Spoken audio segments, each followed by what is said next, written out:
Mubarakah. Perkenalkan, nama saya Fazia Zahra Sultan.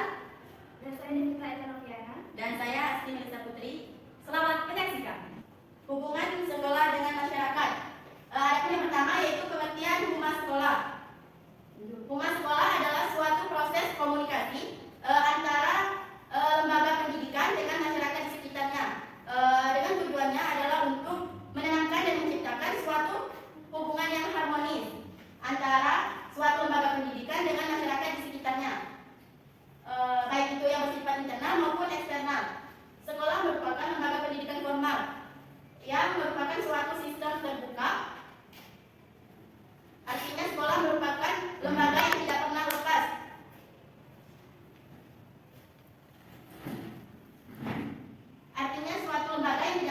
dari pengaruh lingkungan dengan masyarakat dan masyarakat di sekitarnya. Dengan demikian, sekolah seharusnya bisa menjalin kerjasama dengan lingkungannya. Hal ini tujuannya adalah agar sekolah ini bisa tetap eksis dan bertahan di tengah masyarakat yang selalu membutuhkan pendidikan yang berkualitas dan lulusan yang sesuai dengan kebutuhan yang dibutuhkan masyarakat.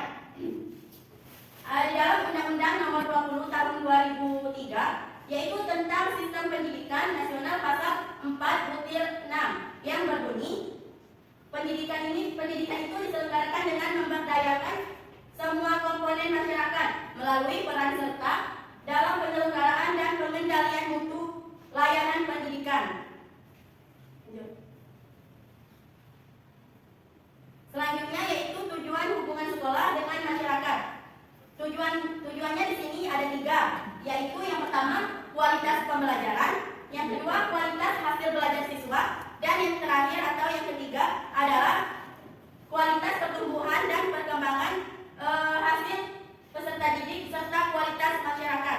Selanjutnya akan dilanjutkan oleh rekan saya.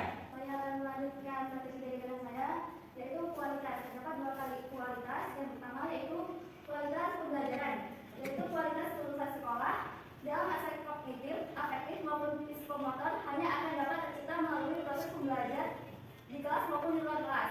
Proses pembelajaran yang berkualitas akan dapat dicapai apabila didukung oleh berbagai pihak, termasuk orang tua, murid, atau masyarakat.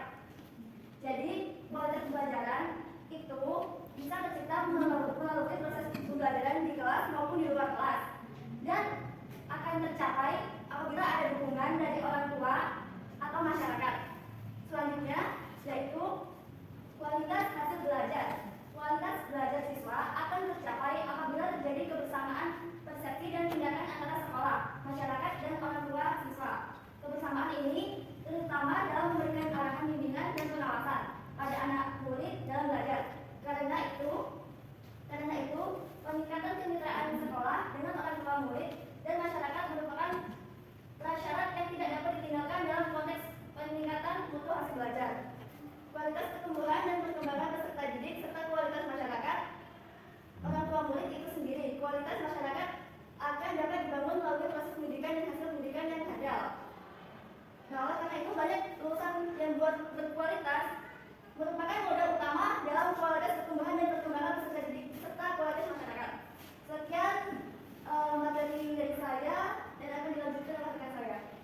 Baik, saya Fazia Zahra Sultan. Di sini saya akan melanjutkan pemaparan materi dari rekan saya, yaitu tentang prinsip-prinsip pelaksanaan hubungan sekolah dengan masyarakat. Untuk prinsip-prinsip pelaksanaan hubungan sekolah dan masyarakat itu ada beberapa, ada 6 begitu. Yang pertama yaitu integrity. Maksud dari integrity ini prinsip yang mengandung makna bahwa semua kegiatan hubungan sekolah dengan masyarakat itu harus terpadu begitu.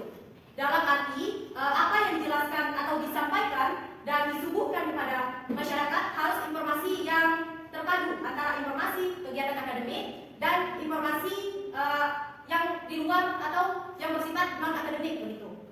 Lanjut, untuk prinsip yang kedua yaitu ada continuity, yang maksudnya prinsip ini berarti bahwa pelaksanaan hubungan masyarakat atau hubungan sekolah dengan masyarakat itu harus dilakukan secara terus-menerus, tidak boleh ada putus antara hubungan masyarakat dan sekolah begitu. Ketiga yaitu ada simplicity.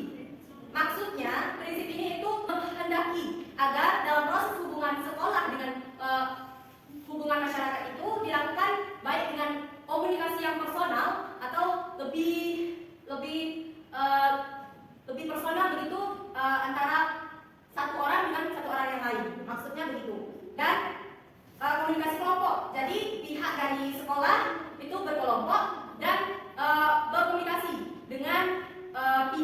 yang di luar sekolah, yaitu masyarakat tadi.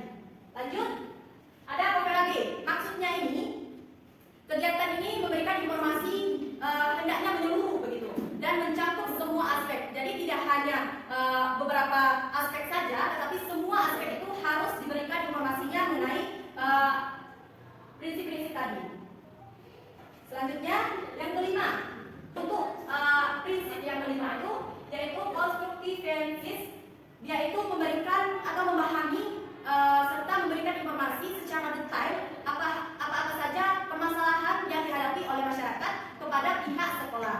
Selanjutnya, yang terakhir yaitu ada adaptability. Maksud dari prinsip yang keenam ini yaitu program hubungan antara sekolah dan masyarakat itu hendaknya disesuaikan dengan keadaan. Nah, adaptability, yaitu adaptasi begitu. Jadi harus menyesuaikan antara pihak sekolah dan pihak masyarakat itu harus sesuai begitu. Selanjutnya, materi tentang sekolah sebagai organisasi. Maksud dari sekolah sebagai organisasi ini yaitu ada beberapa faktor begitu tentang yang melatar belakangi terbentuknya lembaga-lembaga tertentu untuk mengelola alokasi pemenuhan kebutuhan di antaranya. Yang pertama, pertumbuhan jumlah populasi manusia yang mempengaruhi tingkat penguasaan dan ketersediaan sumber daya alam. Jadi, sekolah sebagai organisasi itu harus adanya ketersediaan sumber daya alam begitu. Yang kedua, yaitu kompleksnya peralatan kebudayaan dan mekanisme pengetahuan beserta teknologi terapan. Jadi harus adanya kebudayaan serta pengetahuan begitu. Mekanisme pengetahuan itu bagaimana dan disertai dengan teknologi terapan. Dan yang terakhir ada implikasi hakikat atau budi dan mentalitas manusia yang kian rasional atau kian masuk akal begitu. Maksud dari rasional itu.